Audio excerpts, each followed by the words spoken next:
Ya, pemirsa, pemerintah mengakui perkembangan ekonomi dunia di dekade terakhir mengalami penurunan akibat berbagai tantangan.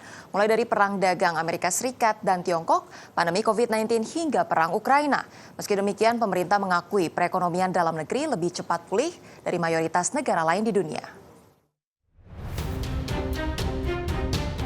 Dalam rapat paripurna DPR ke-23 masa persidangan 5 tahun sidang 2022-2023, Menteri Keuangan Sri Mulyani mengakui pertumbuhan ekonomi nasional lebih baik bila dibandingkan sejumlah negara yang kesulitan bangkit di dekade terakhir.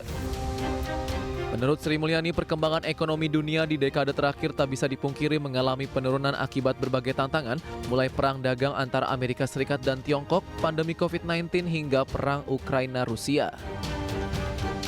Sebelum hantaman pandemi di tahun 2019, pertumbuhan ekonomi Indonesia mencapai 5,4% dan ini di atas rata-rata pertumbuhan ekonomi dunia yang hanya 3,7%. Sri Mulyani menyebut saat pandemi menghantam ekonomi dalam negeri mengalami kontraksi. Meski demikian, kontraksi ekonomi yang dialami Indonesia lebih kecil dari negara tetangga.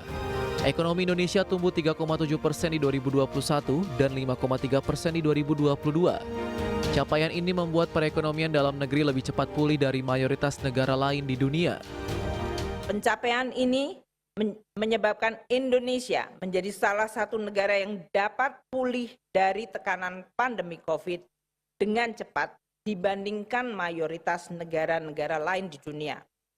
PDB real Indonesia pada tahun 2022 bahkan telah melampaui pra-pandemi, yaitu setinggi di atas 7,0%. Pemulihan ekonomi terjadi lebih merata baik dari sisi permintaan maupun dari produksi. Seperti diketahui, kembali pulih lebih cepat pasca pandemi COVID-19. Tahun 2022 ekonomi Indonesia kembali berada di angka 5,31% setelah kontraksi di angka minus 2,07% di 2021. Ekonomi Indonesia bahkan tetap berada di jalur positif pada kuartal pertama tahun 2023 di angka 5,03%. Jakarta, Heru Tri Yuniarto, IDX Channel.